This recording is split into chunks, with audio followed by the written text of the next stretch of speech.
Bienvenidos a una charla más de historias del origen con David y Fauci. Nos reunimos en esta ocasión nuevamente para continuar y seguir adelante con el tema que habíamos iniciado en la charla anterior, el tema de los Nefilim, pero ya no en base al libro de Enoch, sino a lo que sucedió después del diluvio, que dice la Biblia que reaparecieron gigantes en la tierra prometida, lo cual es un quebradero de cabezas porque muchas personas dicen, pero bueno, si se supone que los gigantes murieron en el diluvio, porque reaparecieron en la tierra prometida. Y tenemos por ejemplo el caso de la historia de David contra Goliat, los demás gigantes que enfrentó David y su ejército durante sus años de reinado.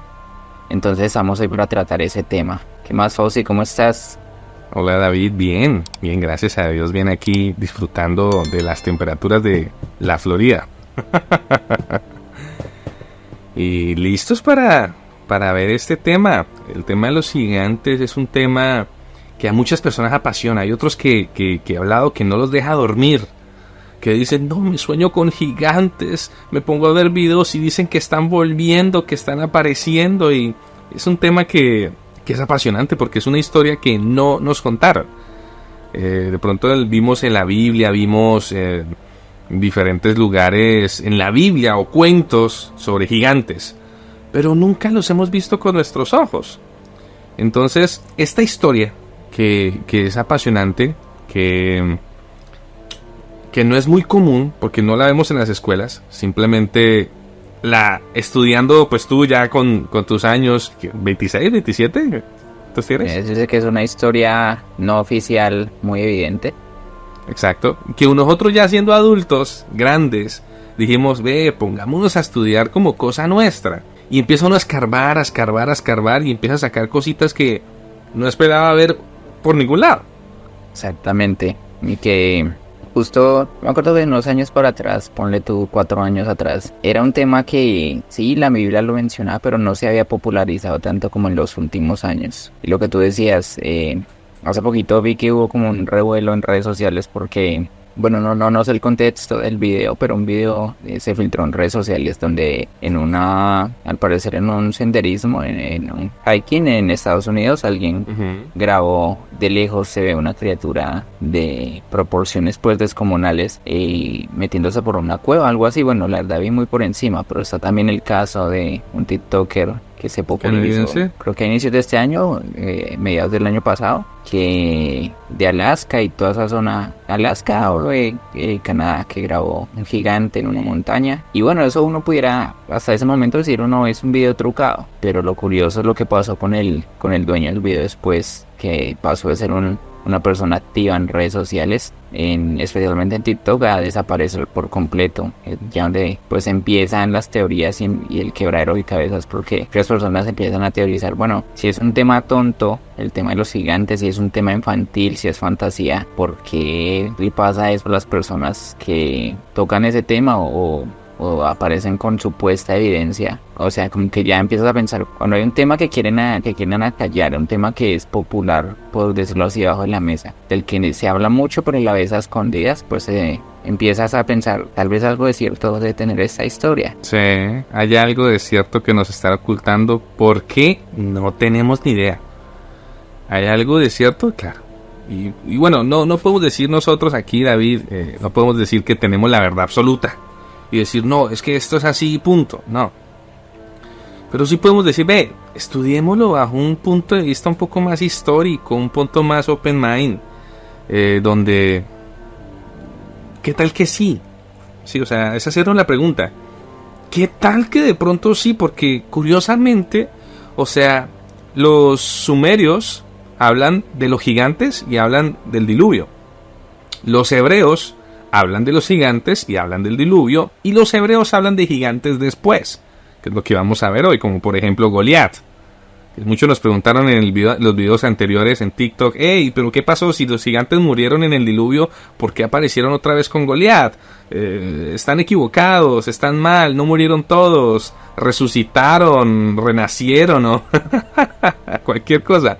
Lo curioso... Y los mayas también hablan de gigantes.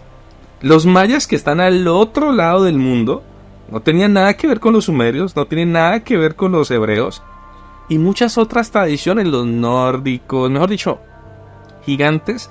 Todas las culturas y civilizaciones antiguas hablan de gigantes y encontramos puertas enormes, construcciones megalíticas impresionantes, bolas gigantes de piedra, que cuál es el sentido de tener círculos gigantes que pesan toneladas de piedra. Y uno dice, ¿y cuál es la historia detrás de eso? La historia es que había un rey de gigantes que cuando ganó una batalla ordenó a todos construir esos para, pues no sé, porque quiso. Y si lo hicieron los gigantes tiene sentido, porque no es gigante esas cosas para ellos, pero para nosotros sí. Y uno dice, ok, hay algo que no estamos viendo, o que la ciencia oficial, o que la historia oficial no tiene la información completa, y puede que tampoco haya malicia detrás de eso, sino que no tienen la información completa y nosotros estamos como a raspar por los lados.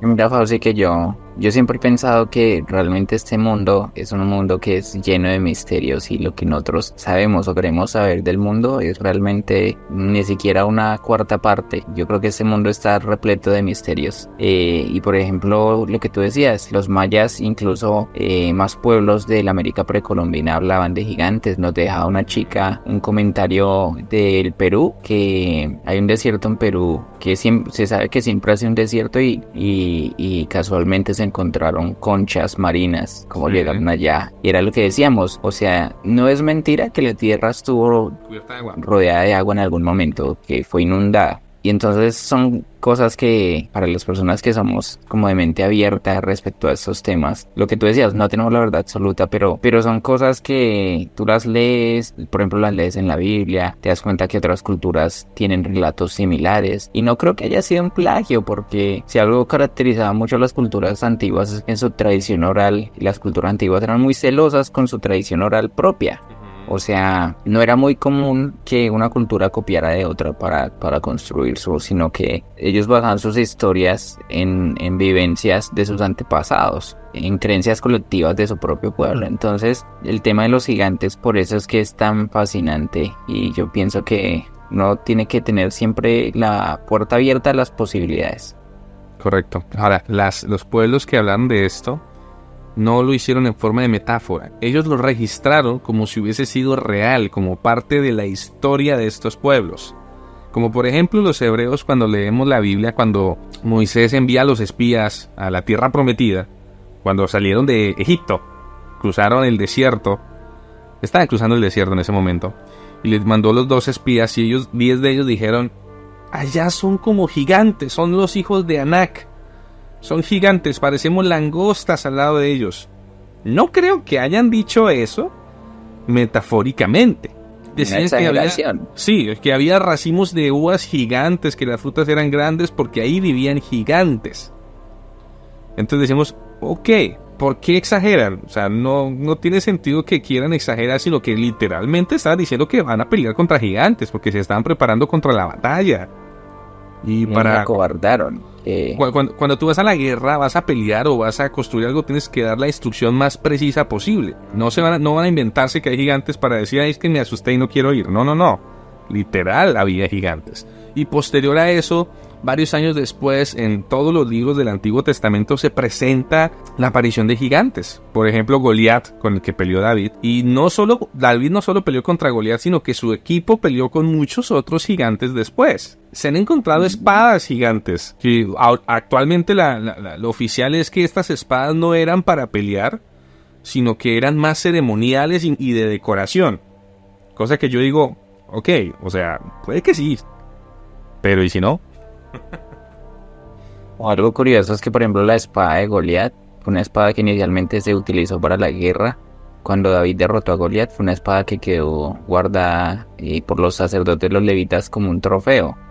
Entonces, mira que ambas versiones en cierta forma concuerdan, porque sí eran ceremoniales, pero también eran ceremoniales o como trofeos de guerra para ser exhibidos después. Entonces es un tema fascinante. Por ejemplo, me gustaría iniciarlo antes de ir a la historia de David y Goliat, en la cual nos queremos entrar en esta conversación. Sí, tocar el tema de que en la imaginación colectiva, incluso en el conocimiento popular que las personas tienen de los gigantes en la Biblia, solo se les viene a la cabeza a Goliat. pero por ejemplo en el Pentateuco, que son los 5 libros antes de llegar a Primera y Segunda de Samuel, donde se relata la historia de David y Goliat, se mencionan más gigantes.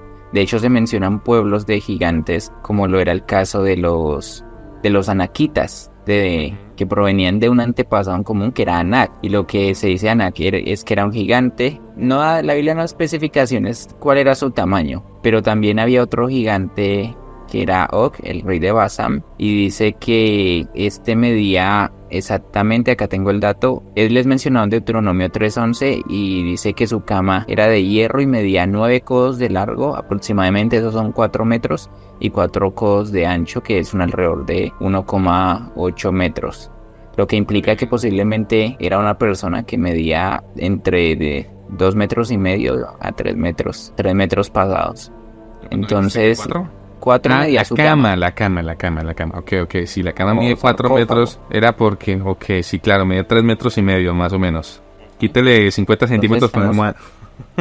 Entonces estamos hablando de un verdadero titán realmente, porque, seamos realistas, si yo salgo a la calle y veo un tipo así de grande... Claro, no cabe por ningún lado. Ahora, la pregunta es, ¿por qué hay tanto detalle? O sea, ¿para qué dar detalle de algo que no es real? ¿Por qué nos dan detalle de que su cama era de hierro? Porque obviamente la madera no iba a sostenerlo. ¿Por qué? Porque el autor de la crónica, porque es que esos libros, Segunda de Reyes, es un libro de la historia de los reyes. No es un libro mitológico, no es una historia como lo que hablamos, no es ficticia, sino que es la historia de un pueblo, la historia del pueblo de Israel. Ok, ¿para qué? Ahora, ahí es donde presumimos y decimos, fue real. Partiendo de eso de que fue real, vemos gente absurdamente enorme. 3,5 metros es lo que tú decías, un titán gigantesco. ¿Cuánta fuerza tiene una persona de esas? Muchísima, descomunal. Ahora, puede que tenga gigantismo, que gigantismo es cuando en el cerebro hay un tumor o hay un problema que afecta a la glándula pineal, la que produce que escamos, o la pituitaria, no me acuerdo el nombre de la glándula. Y estas personas que sufren gigantismo empiezan a crecer y a crecer descomunalmente. Actualmente tenemos personas con gigantismo, que son personas que miden 2,30 metros, 2,40 metros, ¿sí? Pero estas personas tienen una característica, y es que son tan altos que su cuerpo no está hecho para esa altura. Entonces, cada vez que crecen más, se empiezan a encorvar, no pueden caminar bien, su tejido y sus músculos y sus tendones no están hechos para ser tan grandes, su corazón no puede bombear bien la sangre, tienen muchos pormenores y problemas por esta enfermedad del gigantismo. Estas personas que nos dice la Biblia no eran personas con problemas físicos. Eran personas perfectamente sanas y es más, que eran guerreros. Un guerrero tiene que estar perfecto físicamente. De hecho, mira que hace tiempos recuerdo que me encontré con un video de una persona que pues se ve que era un aficionado en YouTube, que decía que David venció con facilidad a Goliat porque Goliat era una persona con gigantismo. Entonces, en pocas palabras, estaba diciendo que David se aprovechó con Goliat. Y entonces recuerdo que ese video me ofuscó bastante porque hay varias variables que no se están teniendo en cuenta, y son las siguientes. Lo que tú dices, una persona con gigantismo está limitada en ciertas actividades psicomotrices que lo limitan. Y cuando vamos al relato de 1 Samuel 17, que es donde aparece este gigante por primera vez, dice que él llevaba armadura, ahorita vamos a entrar en los detalles del peso de sus armas, jabalina, escudo, lanza, pero lo más importante es que era una guerra, era el destino de 2 pueblos, lo que se estaba jugando en ese momento, lo que estaba en juego. No era una tontería, y los filisteos no eran estúpidos, no iban a enviar a un guerrero con limitaciones a resolver el resultado final de una guerra entre 2 pueblos, porque lo que se había pactado era que el guerrero que venciera al otro garantizaba la victoria completa del ejército y el vasallaje del otro. Entonces pienso yo que son varias variables que, si tú por ejemplo eres el rey de los filisteos o el comandante, no vas a enviar a un guerrero con limitaciones a que corra el riesgo de que su derrota haga caer en desgracia a todo el pueblo y todo el ejército. Correcto. Entonces, los gigantes de la Biblia no eran personas con gigantismo. O sea, eran gigantes, pero no eran personas enfermas de gigantismo, si queremos como argumentar eso. Ahora, la pregunta aquí es, mi querido David, ¿de dónde salieron? ¿Eran personas normales o tenían algo extraño? Y cuando vemos a los hijos de Anak, vemos que ellos tienen una característica distinta en su mano, en sus manos y en sus pies. Y es que la Biblia detalla que eran gigantes de 6 dedos. O sea, tenían un dedo más en sus manos y en sus pies. O sea, un total de 24 dedos. 12 y 12. O sea, aquí volvemos al tema del tema de la hibridación, del tema genético. Había algo genéticamente en ellos distinto a todas las demás personas. Algo distinto genéticamente. Y aquí te dejo un dato curioso. ¿Tú sabías que los sumerios, sus números eran diferentes a nuestros números actuales? Ellos no contaban del 1 al 10, ellos contaban del 1 al 12. Y entonces dicen que porque tenemos aquí las 3 por 4, 12, entonces 1, 2, 3, 4, 5, 6, 7, 8, 9, 10, 11, 12, y contaban así, contando las falanges. Pero ¿y qué tal que los que les dieron esa forma de contar tuvieran otro sexto? Y contaran igual que nosotros, 1, 2, 3, 4, 5, 6, 7, 8, 9, 10, 11 y 12. Eso solo es especulación mía, eso sí es 100% especulación mía, pero es un dato. Ahora, estos hijos de Anak tenían 6 dedos en las manos y 6 dedos en los pies, en cada mano y en cada pie. O sea, sí había algo genéticamente distinto a ellos. O sea, pudo ser otra hibridación de lo que hablábamos de otro ser similar a lo que pasó previo al diluvio y que explica el libro de Enoc, de la hibridación de los ángeles o de los vigilantes con las personas. Aquí pudo ocurrir otro tipo de hibridación, tal vez no de los mismos vigilantes, porque hubiese generado el mismo resultado de estos seres descomunales, sino generó otro tipo de gigante un poco más pequeño. ¿Qué fue? No lo sabemos, porque en este caso no hay libro que nos relate la historia. De hecho, algo que me llama la atención respecto a eso es que los espías que fueron a la Tierra Prometida dijeron, es que vimos gigantes descendientes de Anak, la raza de los gigantes, especifican la raza de los gigantes. Y lo que tú dices respecto al tema de que los gigantes prediluvianos, al parecer, eran mucho más grandes que los gigantes que aparecían en el Antiguo Testamento durante la conquista de la Tierra Prometida y toda esa transición, todo ese tiempo. Dice el libro de Enoc que los gigantes que nacieron de los vigilantes empezaron en determinado momento a devorar a los seres humanos. No sabemos si las medidas que el libro de Enoc son correctas o hay algún error de traducción, porque dice que medían 3.000 codos. Estaríamos hablando de gigantes de casi 1 kilómetro de alto. No sé, o sea, realmente dudo que eso sea físicamente posible, la relación masa y peso. Pero si no eran de ese tamaño, eran de un tamaño considerable que les permitía tomar a una persona, a un ser humano normal y levantarlo y comérselo. Entonces digamos que estamos hablando de una estatura considerable que un gigante de 3-4 metros se le dificultaría para poder devorar a un ser humano de 1,80 m. Entonces mira que respecto al tema de la hibridación, ya te doy la palabra. Respecto al tema de la hibridación, tú y yo lo hemos mencionado en muchas ocasiones, aunque creo que la mayoría de charlas privadas entre nosotros es que ahí están las dos teorías, ¿no? Que pudo ser que volvió a pasar lo mismo que pasó en Génesis 6, cosa que realmente pues yo discrepo un poquito con esa teoría porque digo, bueno, si ya había pasado una vez, yo creo que, o sea, pues tendría que haber algún registro que diga nuevamente por qué los ángeles volvieron a hacer algo así. La teoría que yo hallo más sensata, y te la había contado en la anterior charla, en la que dice que parece ser que una de las esposas de los hijos de Noé tenía en su simiente, en su sangre, conservaba ADN nefilín, y a través de esa línea sanguínea ellos resurgieron. Se cree que es la esposa de Canaán, porque casualmente los gigantes estaban en la esposa de Cam, porque los gigantes están en la tierra de Canaán, que fue la que surgió de los descendientes de Cam, el hijo maldito de Noé. Pero lo que te digo son teorías, no lo sabemos. Correcto. Ahora, yo frente a eso discrepo un poquito, porque yo sí creo que hubo hibridación posterior. Algo sencillo. En las historias que yo escuchaba de los pueblos aborígenes precolombinos, alguna vez escuché, cuando estaba en Colombia, como una historia de un hombre que era un dios, un dios para ellos, cómo descendía de la montaña, que tenía pues su barba y todo. Describían un hombre totalmente distinto a los aborígenes. Y tenía relaciones con las mujeres. Y tenía hijos. Otra historia era de un cocodrilo, que era un dios también, forma de cocodrilo, que salía de las aguas, se convertía en hombre y tenía relaciones con las mujeres. O sea, son historias que uno dice, sí, mitología, historias, pero en estas historias vemos a un ser que no es humano, un ser que tiene una característica como divina, que tiene relaciones con las mujeres para tener hijos. Y uno dice, ok, qué curioso. Incluso no nos vayamos tan lejos.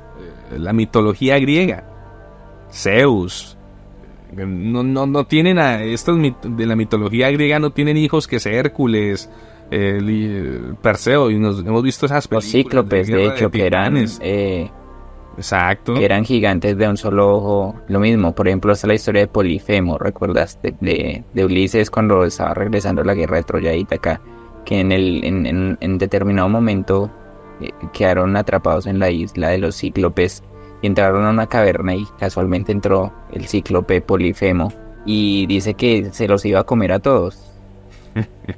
Pero entonces lo que me causa curiosidad es que estos cíclopes, según la mitología griega, eran hijos de una mezcla entre el dios Poseidón, dios de los mares, y las ninfas. Okay. Pero lo que tú decías, o sea, casualmente de un ser que era tomado por un dios, o era un dios según esa mitología, que cuando vamos al libro de Enoch, se sabe que los vigilantes fueron vistos como dioses. Ajá. Al descender a la tierra, y en ellos repartieron conocimiento divino que hizo que la maldad incrementara en los hombres, ¿no? Pero fueron vistos como dioses. Si nos vamos a, por ejemplo, las historias sumerias, los Anunnakis, dice que fueron seres que descendieron del cielo. Enki, sí, otros dioses. En estas historias vemos siempre el mismo patrón. Un ser que no es humano, tiene características divinas, puede ser angelicales, whatever, que tienen hijos y estos hijos tienen características especiales. Vemos aquí un ser que no es humano, que tiene hijos con mujeres y estos hijos tienen características especiales. Es el mismo patrón del libro de Enoch.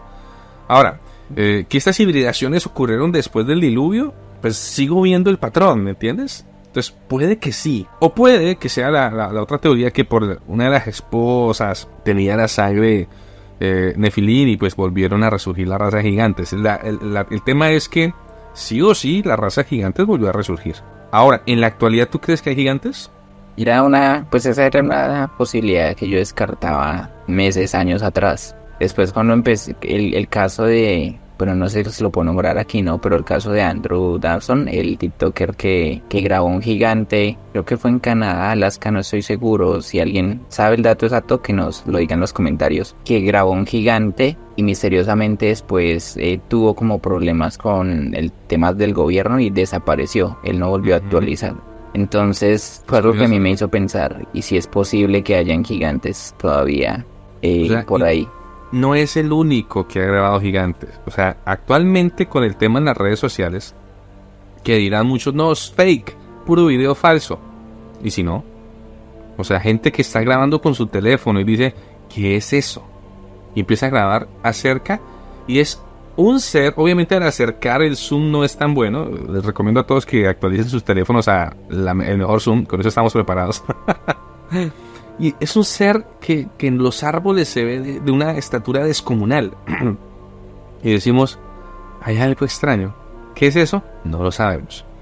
Y decir que tenemos controlado el 100% del territorio mundial para saber qué hay en cada lugar es mentira. Porque hay muchas partes de la Tierra que no hemos ni siquiera explorado.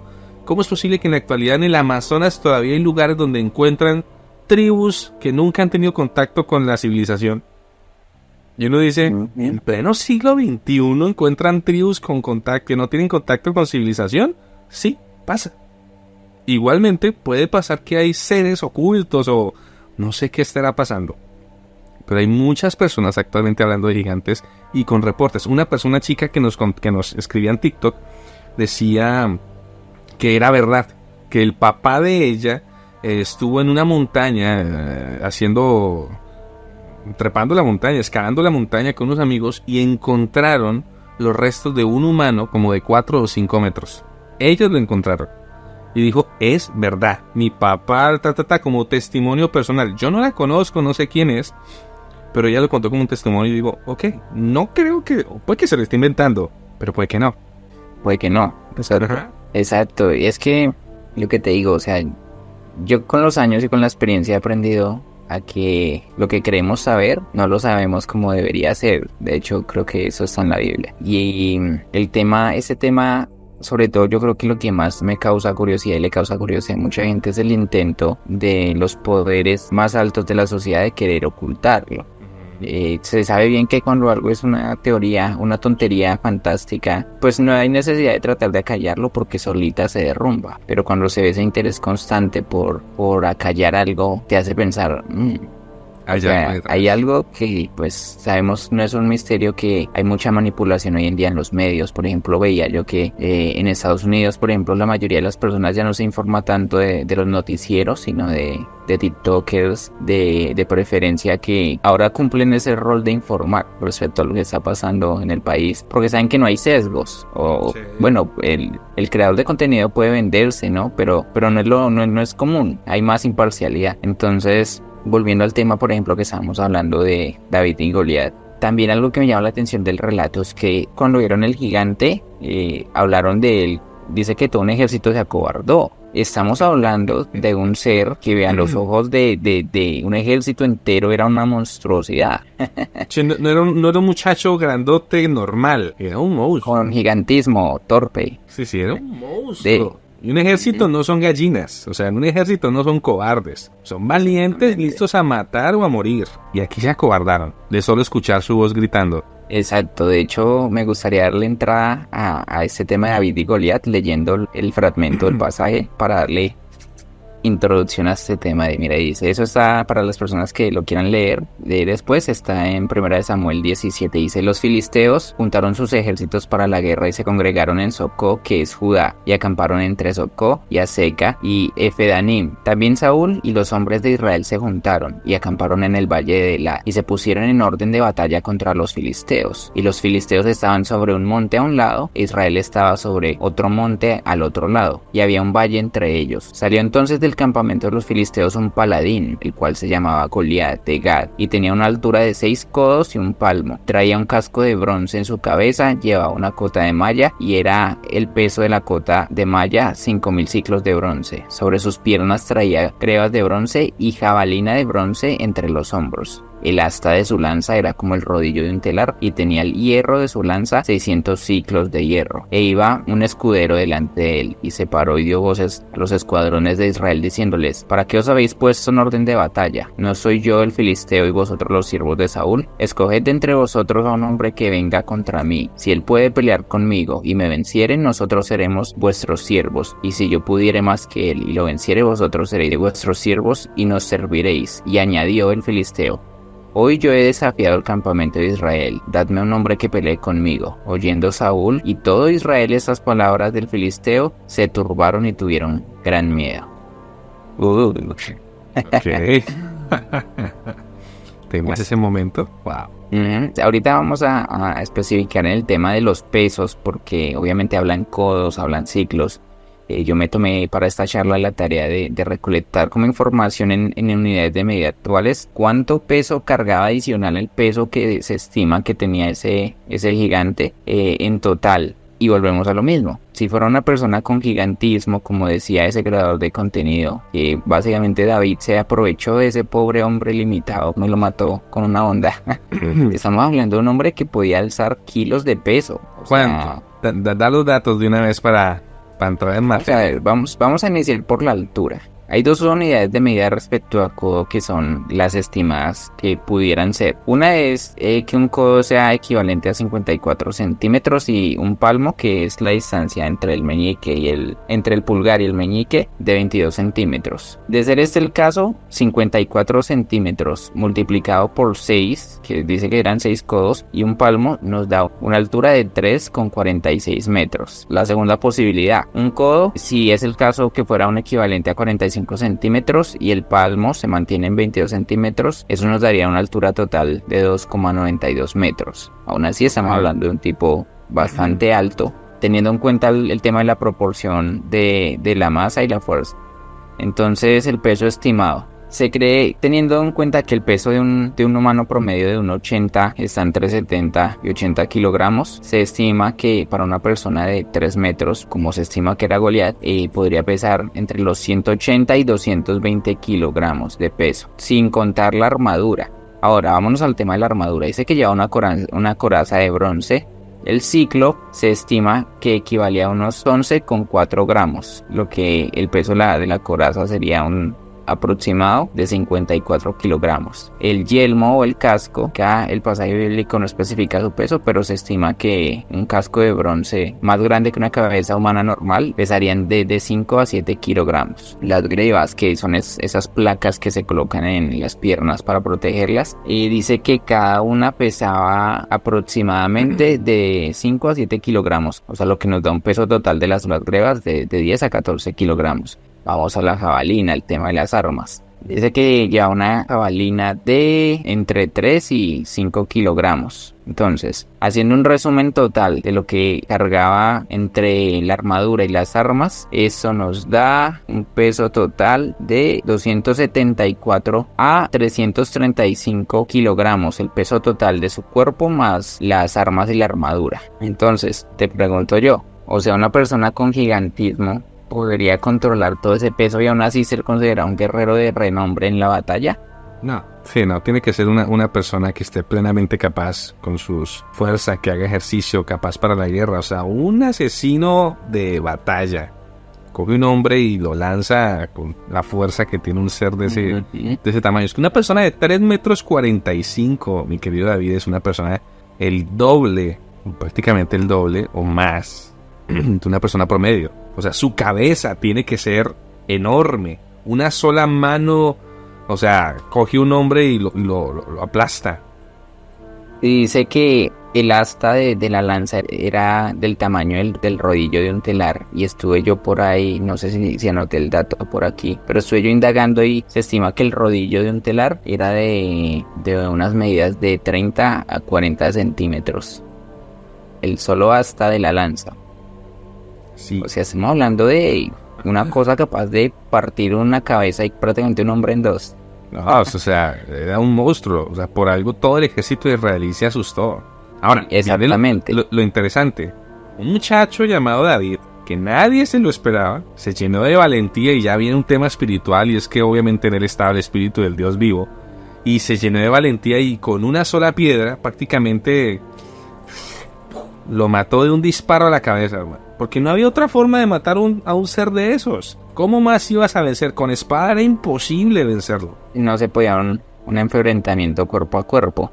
Y que el tema de la piedra, yo recuerdo que mucha gente dice, es que a mí me cuesta creer que con una sola piedra hubieran podido derribar a un gigante. Y más que la piedra, y obviamente lo que tú dices, que Dios estaba con él, es que las ondas eran una herramienta de guerra que hacían que el proyectil que se lanzaba cuadruplicara su velocidad. Es física. Cada vuelta que da la onda acelera la fuerza de impacto con la que ese proyectil es lanzado. Entonces dice que lo lanzó y quedó cruzado entre las dos cejas o entre los dos ojos del gigante. Lo que me lleva a pensar, por lo menos tú dices que lo mató. Hay personas que teorizan que solo lo noqueó. Pero es posible, que después le cortó la cabeza. Es posible que no lo haya matado, él se hubiese caído, estaba respirando y después le cortó la cabeza para exterminarlo. ¡Wow! Épocas barbáricas.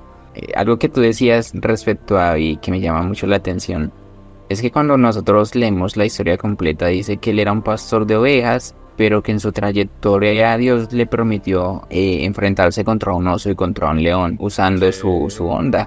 Cosas que me llevan a mí a pensar que Dios fue moldeando su valentía y su carácter. Por eso incluso él lo dijo, o sea, él le dijo a Saúl, Señor, yo he peleado contra osos y contra leones por defender a mis ovejas, y este gigante no es más peligroso que un oso y que un león. Entonces me llama mucho la atención cómo Dios lo preparó para ese momento específico. Él ya estaba acostumbrado. Lo que veo aquí es que el muchacho ya tenía práctica. O sea, era un maestro con la onda. No estamos hablando, o sea, en esa época no había videojuegos, no había otras formas de perder el tiempo. Yo creo que este muchacho ahí rodeado de ovejas comenzaba y Su juego era disparar con eso.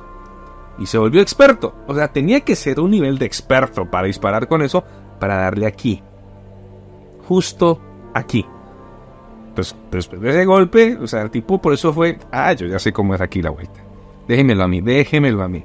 Ninguno de los otros guerreros. Y mira, que hay algo interesante. En un momento, en una situación que es prácticamente imposible, como un gigante retando a personas a espada, las mentes brillantes buscan una forma diferente de solucionarlo. Y David, en ese momento, solucionó el problema de una forma que nadie se lo hubiese esperado. Ni siquiera Saúl había pensado en utilizar una onda. Pero él dijo, yo sé cómo es, déjemelo a mí. Y venció al gigante. Y está el tema incluso del factor sorpresa, porque prácticamente David llevó a Goliat a pelear a su manera, no a la manera del gigante. Si hubiera David enfrentado al gigante cuerpo a cuerpo, como el gigante esperaba que lo enfrentaran, o digamos usando otra arma a distancia, como lo era un arco, dice que él tenía un escudero que iba delante de él, que lo hubiera cubierto. Un arco es muy predecible, en lo que tú preparas la flecha para disparar. Entonces yo creo que incluso el gigante subestimó el poder de esa onda que tenía ese muchachito y dijo, ese a lo mucho me deja tuerto. Claro, no le digo, vienes contra mí con piedritas y con palitos, porque lo vio con una piedra y dijo, ¿este man qué? O sea, imagínese la situación, o sea, imagínate uno de adulto, viendo a un niño chiquito, que es así como lo veía el gigante David, veo a un niño de 5 años que viene contra mí con un palo. Yo no corro, yo le digo, quieto papito, quieto, o sea, ¿qué va a hacer? Ojo, se lastima. Así fue como lo vio el gigante. Dijo, ¿vienes conmigo con palos y piedras? Pss, te voy a comer aquí, voy a dar tu carne a las aves. Pero David iba preparado. Digo, no, yo no vengo aquí con palitos. Le digo, yo vengo aquí en el nombre de Jehová de los ejércitos. Y ya entra la parte histórica, teológica, donde en el nombre de Dios, este hombre lleno de adrenalina, de motivación, del power, le dio directamente donde tenía que darle y chao gigante. Casualmente, la única parte descubierta, porque si volvemos atrás, vimos que el tipo iba con una armadura que le cubría, mejor dicho, como decimos, hasta el alma. Okay. Quiere decir que ese punto en donde le pegó era por decirlo así, si fue en medio de los dos ojos. Yo teorizo que el casco de Goliat era un casco que solo le permitía ese espacio para ver, para lo que lo necesitaba. Y ahí fue donde llegó ese proyectil. Mira, y decimos, no, eso es imposible que le haya dado ahí. No vimos ahorita en los Juegos Olímpicos como aquel turco, así, ni siquiera con sus gafitas, nada, así al ojo. Unos disparos perfectos. ¿Por qué? Porque hay gente que al practicar se vuelve experta en lo que hace. Este era el caso también de David. Era experto con la onda. Exactamente. Y bueno, volviendo al tema de los gigantes, no sé cuánto tiempo llevamos de charla y que ha estado muy, muy provechosa esta charla. Bueno. Es que mucha gente piensa que David enfrentó solamente a Goliat. Pero ¿qué tú sabes al respecto de lo que sigue posteriormente? Mira, había pueblos completos de gigantes. Había reyes gigantes. Entonces, la conquista, no la conquista, sino el recuperar territorio que le habían quitado los filisteos. Porque una cosa es la conquista que hizo Josué, al momento de entrar a la tierra prometida, que tuvo que empezar a conquistar. Por ejemplo, Josué cuando entró en Jericó, que Jericó se dice que era también tierra de gigantes. Por eso tenía unas murallas gigantescas que lo rodeaban, que no se preocuparon por ellos. Dijeron, no, ¿qué nos van a hacer estos que están rodeando la muralla? Que tuvo que haber una intervención divina para que las murallas cayeran y pudieran acabar con Jericó. Jericó era tierra de gigantes. Así, en la primera conquista, liderada por Josué, acabaron con muchos gigantes. Ahora, cuando entra David como rey de Israel, recordemos que con Saúl los filisteos estaban atacando, robando territorio, entrando, invadiendo Israel. Y pues era la guerra constante contra Israel. Y entre los filisteos había muchas ciudades que eran ciudades que se conocían ciudades de gigantes. Por eso decía que Goliat, ¿de dónde era? De Gat. Y Gat era una ciudad que era conocida porque había gigantes en aquella ciudad. David y su equipo no solo derrotaron a Goliat, porque él lo derrotó solo cuando era un muchacho.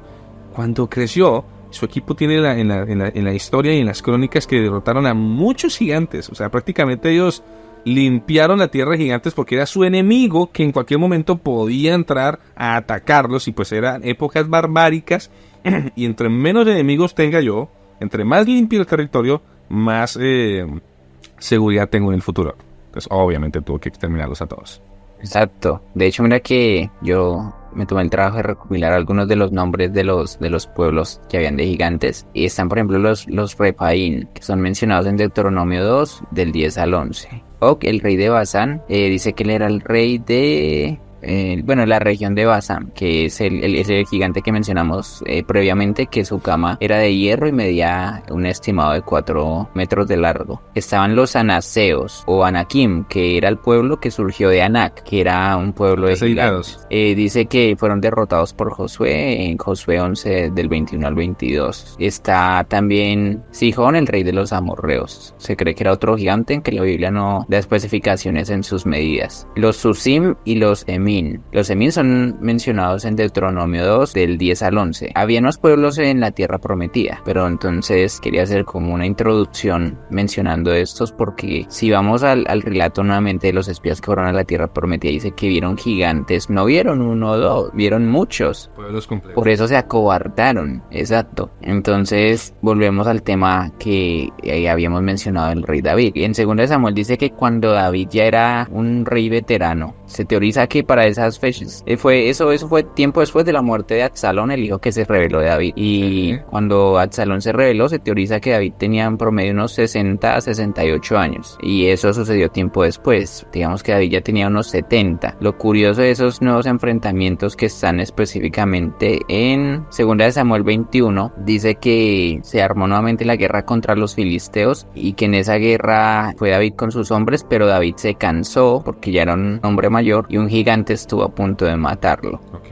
Permíteme, si quieres, leo ese fragmento del pasaje. Dice: tiempo después hubo en Got otra guerra contra los filisteos, y en esa guerra Sibecaí, el husita, mató a Asap, que era descendiente de los gigantes. Y en otra guerra contra los filisteos, que se libró también en Got, el Hanán, hijo de Yared Oquín de Belén, mató a Goliat de Gad. Había otro Goliat, cuya lanza pesaba lo que pesa el rodillo de un telar. Después hubo otra guerra en Gad, donde un gigante de 12 dedos en las manos y 12 dedos en los pies, también descendía de los gigantes y se atrevió a desafiar al ejército de Israel, pero le dio muerte Jonatán, hijo de Simea, que era hermano de David. Esos 4 hombres que descendían de los gigantes sucumbieron a manos de David y de sus siervos. Eso está en 2 Samuel capítulo 21, el 18 al 22, pero versículos previos del verso 18 dice que David dejó de ir al campo de batalla después de aquella ocasión en que ese gigante llamado Isbibenot casi lo asesina, porque David le fatigó, y ese gigante que menciona nuevamente que tenía 6 dedos en las manos y 6 dedos en los pies, estuvo a punto de matarlo, hasta que otro de sus guerreros, creo que su nombre era Abisai, lo salvó. Y a partir de ese suceso sus soldados le dijeron: nunca más nos vas a acompañar al campo de batalla, no sea que termines muriendo. Prácticamente fue lo que le dijo.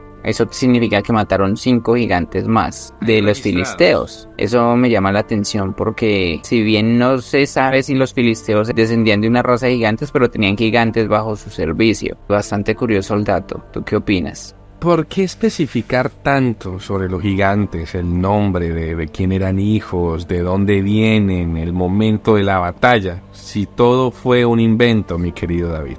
¿Por qué? ¿Por qué quiero especificar? ¿Por qué un rey y las historias de un rey? ¿Por qué? ¿Por qué tanto? Entonces ahí donde volvemos al tema. Fue real. O sea, la Biblia no es un libro solamente religioso. Es como muchos lo ven. Muchos ven la Biblia y dicen: es que eso es la Biblia, esos son puros cuentos religiosos. La Biblia, el Antiguo Testamento, son crónicas, son relatos de la historia del pueblo de Israel. Es la historia de un pueblo. Y en esta historia de un pueblo, todo lo que dicen lo miran como concepto histórico. Igual como nosotros tenemos la historia de que en 1492 llegó Cristóbal Colón y descubrió América y empezó a llegar con muchas personas de la península ibérica.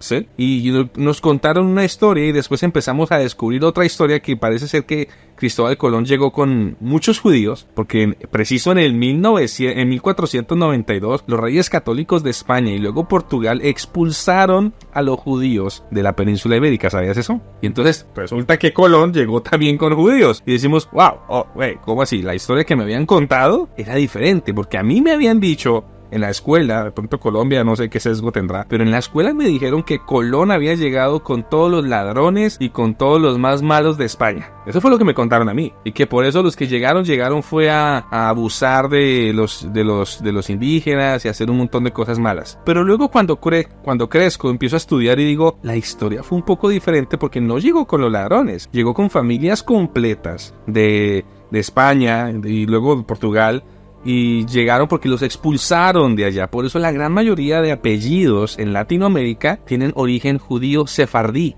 ¿Sabías eso? Y dicen, oh, qué interesante, yo no conocía esa historia, me la contaron mal. ¿Por qué? No tengo ni idea. Ahora, que es que los españoles llegaron, y cambié de tema, pero como para hacer un paréntesis, llegaron a destruir y a hacer de todo en Latinoamérica. Pero no fue cierto. España llegó y creó un virreinato. Tanto así que un colombiano una vez fue rey de España. ¿Sabías eso? Un colombiano que estaba en Colombia, el virrey de Colombia, fue rey de España por un momento. ¿Por qué? Porque nadie lo sabe, porque todos creen que España llegó a acabar con Latinoamérica, y no es cierto. En Latinoamérica crearon universidades, a tal punto que protegieron tanto a la gente nativa, que hoy por hoy tenemos indígenas nativos en nuestros países. Tenemos clanes indígenas porque había una ley que los protegía, cosa que no pasó en Norteamérica.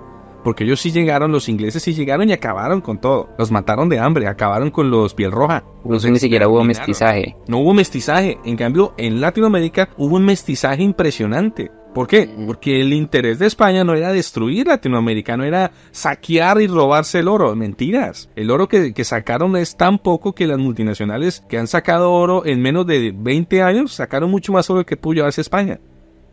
Y eso la gente no lo sabe. ¿Por qué? Porque les contaron una historia adulterada, una historia sesgada. Y hay muchos que hoy pelean, y es que los españoles, y odian a los españoles. Y uno dice, no conoces la historia. Lo mismo pasa con la Biblia. La Biblia es una historia de lo que ocurrió, solo que nos la han contado de una forma incorrecta. Y lo miramos con ojos incorrectos, creyendo que no era así. Y así como Cristóbal Colón no llegó con los ladrones y todo, como nos lo contaron, la historia puede tener ciertas variaciones en que no es absolutamente cierta lo que nos dicen.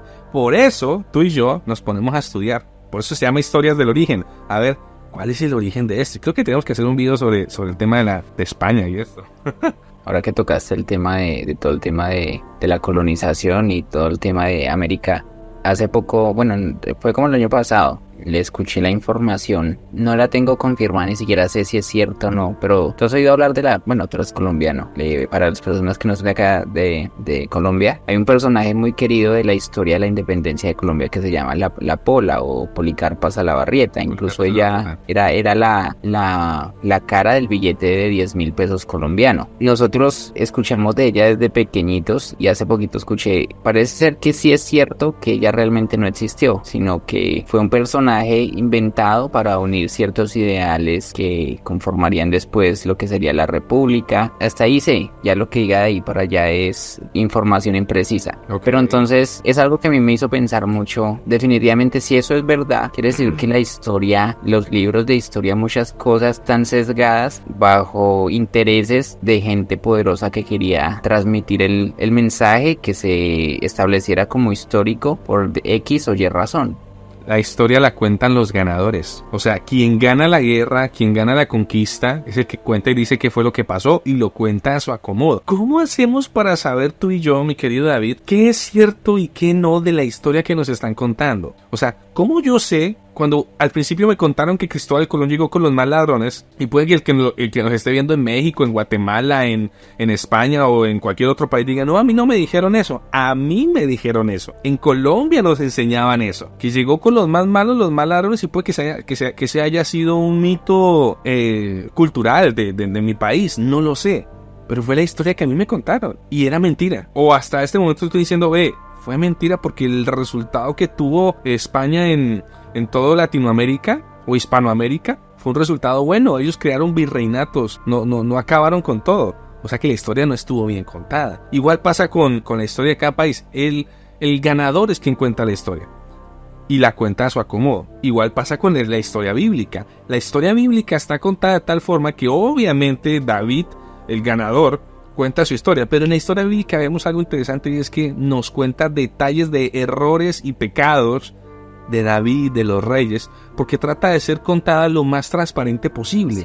No nos está diciendo como pasa con Corea del Norte, que cuentan unas historias a su pueblo que este hombre parece que es un gigante, un semidios que controla hasta el clima, según para los norcoreanos, que sabemos que no es cierto, pero a ellos les enseñan eso desde pequeño. Y es una historia mal contada y hay millones de personas en Norcorea creyéndose esa historia, lamentablemente. Y es donde entramos a estudiar qué es cierto y qué no. ¿Cómo hago para saber? ¿Cómo saberlo? El ejemplo que te decía, el que la ciencia nos dice que no, que este vaso, hace millones de años, empezó a formarse en las orillas del Sahara. Perdón, yo sé que este vaso es de plástico y es como por dar un ejemplo, pero si fuera de piedra, ¿cómo hago yo para comprobar que hace millones de años esto empezó a formarse? Como los comentarios que nos decían en el video del diluvio. No, eso es imposible. El agua ¿para dónde se fue? Las conchas de mar están arriba en las montañas que porque las placas tectónicas hace millones de años empezaron a formarse. Y yo digo, wait, ok, hace millones de años. ¿Y yo cómo hago para saber? No, que las pruebas de carbono 14. Ok. El carbono 14 supuestamente solo funciona con madera o con tejido.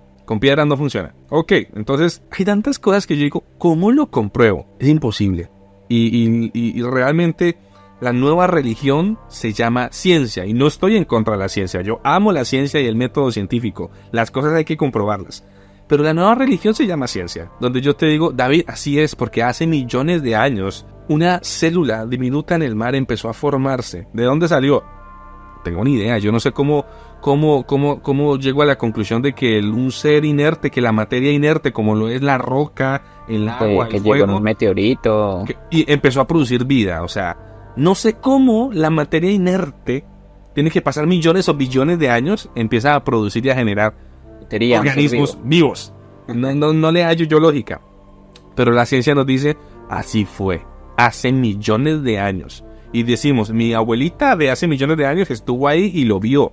Es imposible. Casi que podríamos decir que mucho del conocimiento que se toma hoy en día como verdadero está sumido bajo la falacia de autoridad. Lo creemos porque una autoridad científica, una autoridad religiosa, una autoridad política lo dice, entonces tenemos que creerlo. Y déjame terminar aquí una cosita.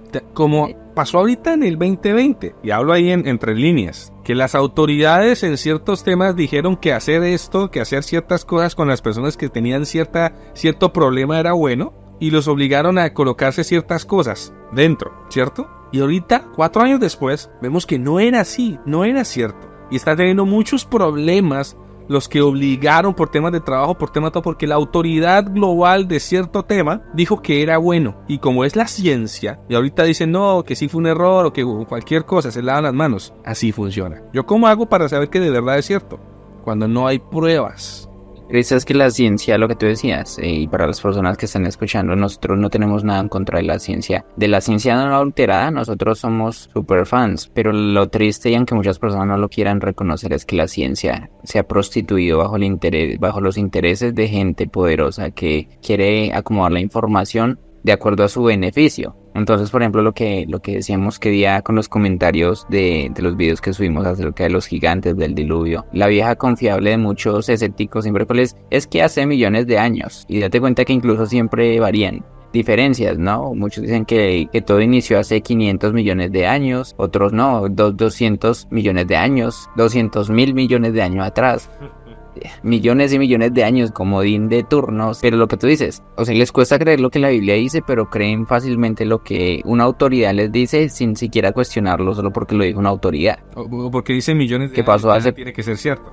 Sí, es cierto. Incluso se teoriza que hay muchas dataciones históricas que quedaron mal. Y pasa incluso mucho, por ejemplo, con el tema de la Biblia, porque, por ejemplo, en películas y obras literarias sitúan el Éxodo en la época de Ramsés II, y eso fue más o menos en el siglo XIII, y si vamos a la Biblia, en el siglo XIII a.C. ya existía Sansón, lo que significa que ya había pasado lo de Josué y lo de Moisés tiempo atrás. Entonces en el tema de las evidencias del Éxodo hay un papiro que se llama el papiro de Ippur, que fue un ciudadano egipcio, que esto es información extrabíblica de un egipcio escribiendo acerca de las plagas que estaban aterrorizando su pueblo en ese entonces, y data del siglo, más o menos el siglo XVII antes de Cristo. Tanto que dice cosas como el río está ensangrentado. Ustedes pueden buscarlo, lo que dice el papiro de Ippur. Volviendo nuevamente al tema de los gigantes, después de toda este paréntesis que hicimos, tenemos que abrirnos a las posibilidades. Es como el tema, eso incluso lo podemos tocar en otras charlas,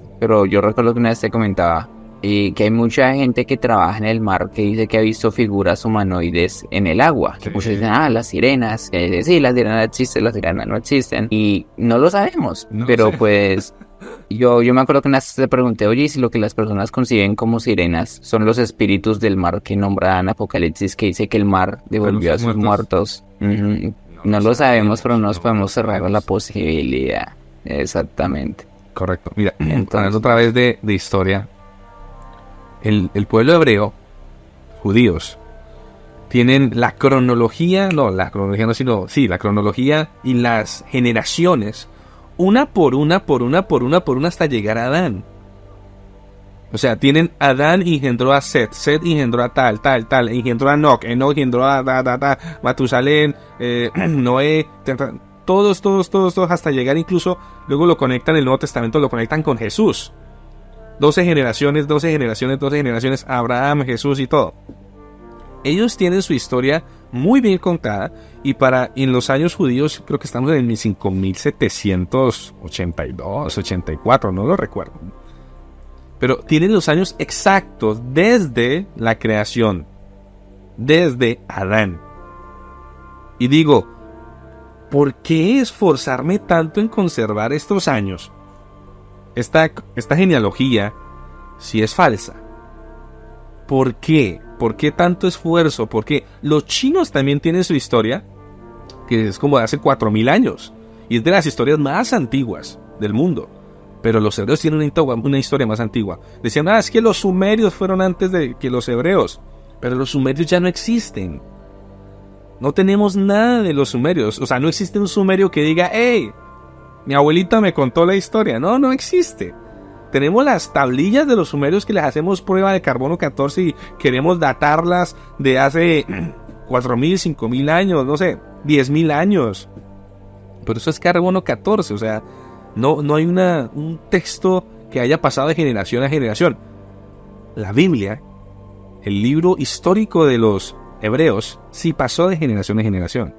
Y nos dio uno por uno nombre, apellido, papá, hijo, hasta llegar hasta el último libro. Incluso actualmente todavía tienen sus genealogías. Eso hay que ponerle un chulito y decir, oiga, ellos se esforzaron por hacerlo bien. Y mantenerla incluso en situaciones adversas como lo fue el exilio en Babilonia, las distintas diásporas que sufrió el pueblo judío. Y aún así se esforzaron de una manera celosa de mantener su historia intacta. Y lo que tú decías, ¿por qué esforzarse en tanto para mantener algo que... Una mentira. Porque no lo es. Y pues sí, incluso entre esa historia tenemos los gigantes, volvemos a los gigantes. Y es que mira que, regresando al tema de los gigantes, es como el tema del libro de Enoc. Sabemos que hay mucha polémica porque muchas personas dicen que el libro de Enoc no es el original, no es al que se refiere Pedro cuando dice que y de eso profetizó Enoc, etcétera, etcétera. Pero sé yo cuando leo el libro de Enoc, con el conocimiento bíblico que ya tengo, que puede que sea mucho o poco en comparación de ciertos estándares, yo empiezo a atar cabos. Y encaja. O sea, tú empiezas a leer el libro de Enoc y empiezas a atar cabos y te das cuenta que no se contradice con el Génesis. De hecho, había una parte que me causó mucha curiosidad porque creo que está en el capítulo 6 del libro de Enoc, que habla de cuando los vigilantes descendieron, enseñaron secretos y engendraron hijos. Más o menos, creo que está con el capítulo 5 del libro de Enoc, donde dice el Dios eterno dejará su morada y habitará entre nosotros. Sí. Pues yo no sé ustedes, pero eso a mí me suena familiar. Me suena familiar, incluso yendo al libro de Juan, ¿no? Cuando dice que el verbo se hizo carne y caminó entre nosotros. Sí. Es la interpretación que yo le doy, pero en ningún momento veo que se contradiga con lo que la Biblia dice. Y de hecho en los comentarios muchas personas nos dejan, es que ustedes no deberían sino leer solo la Biblia, no se metan con el libros, que no, pero es que ese libro, por ejemplo en la Biblia etíope lo tienen en cuenta, los discípulos tenían en cuenta el libro de Enoch, y no creo que se haya perdido, porque si Pedro lo referenció quiere decir que lo leían. Mira, nos llaman apócrifos, están leyendo un libro maldito, estudien la Biblia, eso contradice totalmente la Biblia, y es porque nunca lo han leído. La verdad, ellos nunca han leído el libro de Enoch. Ahora, el libro de Enoch, que digan que es que no tenemos el original, hace no más de 100 años, del siglo pasado, en las cuevas de Qumran, encontraron papiros que datan del primer siglo, y tienen el libro de Enoch. Y esto parece ser que pertenecía a los esenios. Y ahora, ¿quiénes eran los esenios? Los esenios no eran un grupo X, no.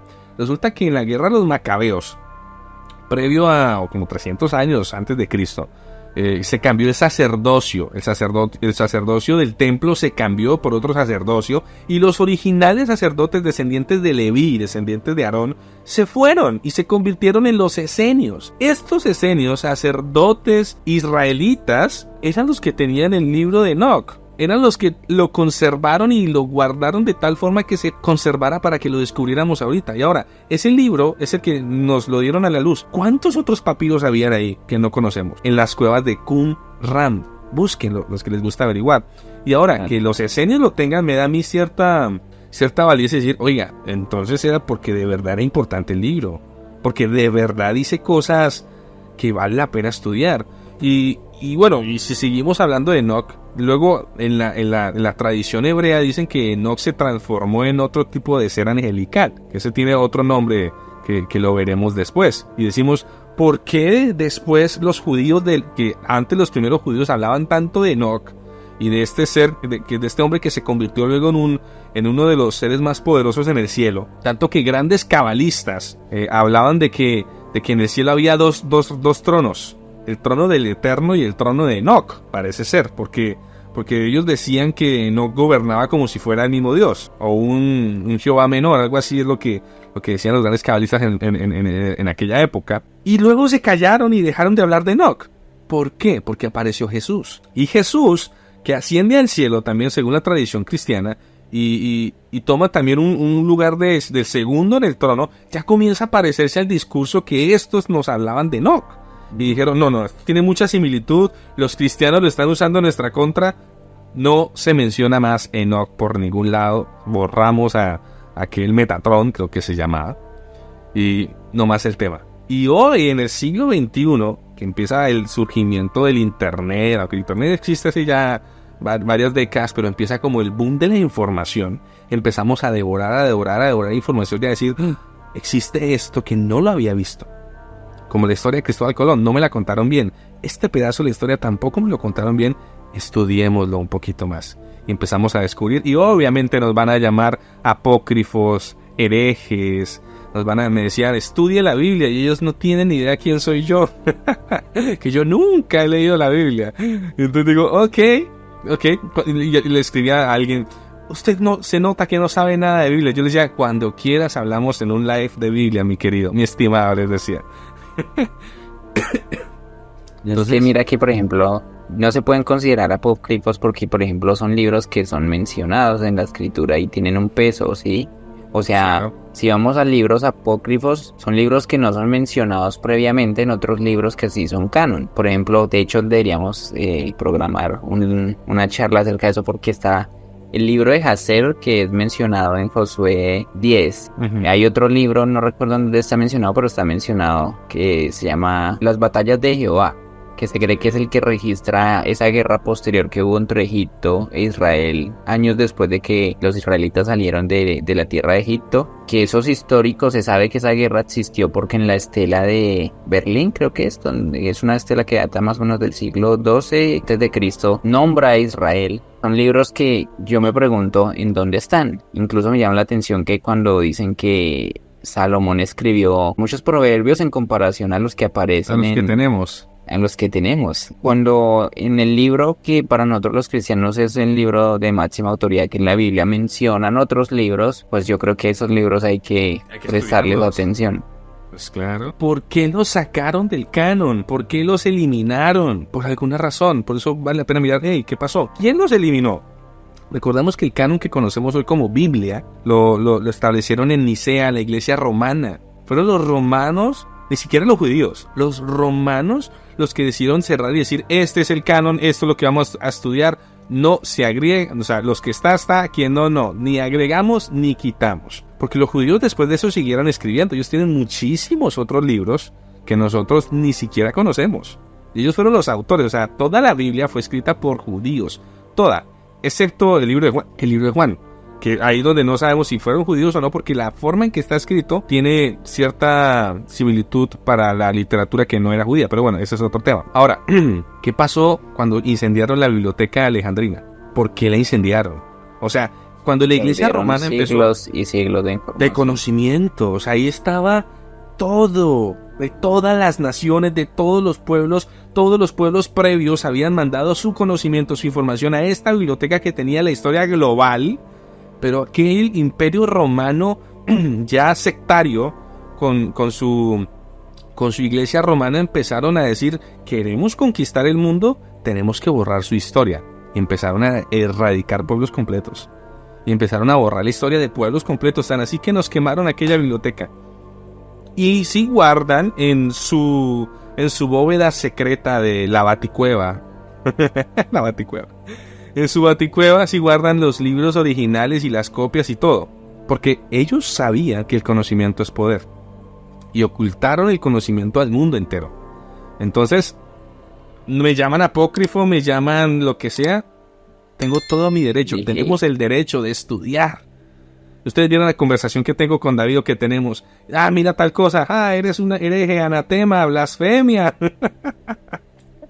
Y es la forma de decir, venga, estudiémoslo un poquito porque no perdemos nada estudiándolo y pues lo peor que puede pasar es que estemos equivocados. Obviamente, David y yo tenemos nuestras creencias firmes, o sea, yo no creo en Buda, yo creo en el Mesías, punto. A mí no me van a decir que Buda es el Mesías porque yo no creo eso. Puede que el que lo crea totalmente respetable, ¿sí? Pero vale la pena bajo una mente abierta estudiar otro tipo de literatura, es decir, ¿qué similitud hay entre esto? ¿Y qué ocurre? ¿Y qué me quitaron? Tratar de quitar estos 2000 años que me pusieron encima, que me impusieron una historia, porque fue impuesta la historia. Incluso hay unos teóricos que dicen que hay 300 años perdidos en el año 1000, que no lo sabemos. Que incluso me cuadraría incluso con los 5780 y pico de años que dicen los judíos. Y ahora, según el calendario cristiano, estamos en el año 6000. Después de la creación. Hay 220 años de diferencia. No sabemos. Y la Biblia dice que los cristianos, los que han creído en Cristo, han recibido el Espíritu Santo y que el Espíritu Santo nos lleva a toda verdad. Toda verdad. Nosotros cuando leemos algo, si tenemos el discernimiento, sabemos identificar entre alerta, esa información. No la puedo digerir como debería porque hay información ahí que no me termina de convencer. Y por ejemplo lo que tú decías de Enoch. Génesis dice que Dios se lo llevó, que era amigo de Dios, caminó con Dios y Dios se lo llevó. El libro de Enoch casualmente nos dice que básicamente Dios le dio tareas por hacer, ¿no? Como ir y hablar con los vigilantes, lanzar la sentencia sobre ellos. Y si vamos, por ejemplo, otra persona que fue llevada al cielo también, que fue Elías, que se apareció junto con Moisés a Jesús. ¿Está en el Evangelio de Juan? Sí, creo que ¿En qué Evangelio está exactamente el Evangelio de Juan? Elías dice la Biblia que Dios lo llevó al cielo, pero ese pasaje donde dice que apareció con Moisés, no sé ustedes, pero a mí me deja ver que incluso a pesar de ya no estar en este plano físico, Dios lo tiene haciendo tareas para él. ¿Por qué descartar la posibilidad de que Enoch no? O de que Enoch también, que es lo que dice el libro de Enoch. Entonces son cosas que, lo que les decimos, muchas veces uno no está seguro de tomarlas como una verdad absoluta, pero es que son un buen punto a considerar. Sí, o sea, son historias que vale la pena decir qué tan cierto, y para mí son ciertas, para mí. No quiere decir que para todo el mundo tengan que ser ciertas a fuerza, pero a mí me da un punto de partida para empezar a estudiar otros temas. De hecho, tenemos que programarnos una charla para tocar el tema de los libros mencionados en la Biblia que, bueno, creo que por ejemplo es el de las batallas de Jehová se perdió. No tengo mucha información qué pasó con ese libro, pero es mencionado. Es mencionado en la Biblia. El libro de Jasher tiene también mucha información. El libro de Not tiene todavía mucha tela que cortar. Entonces, a las personas que hayan llegado hasta este punto de like, le agradecemos que nos dejen en los comentarios qué tema les gustaría que fuéramos abarcando, en qué orden, y con gusto haremos esas programaciones para las siguientes charlas. ¿Listo? Pues sí. Vale, mi estimado David, yo creo que esto es todo por hoy. Un saludo para todos los que nos ven.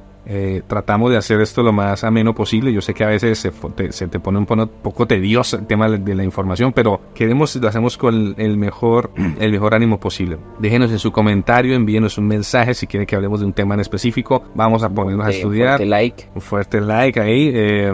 Y pues bueno, somos Historias del Origen y estamos aquí para tratar de encontrar el origen. Si usted tiene una historia específica que diga, mira, a mí me pasó esto, envíenla, que con todo gusto lo miramos, lo estudiamos y hablamos sobre el tema. Hasta luego para todos, un saludo desde Colombia y un saludo desde aquí, desde Tampa, Florida. Bye bye.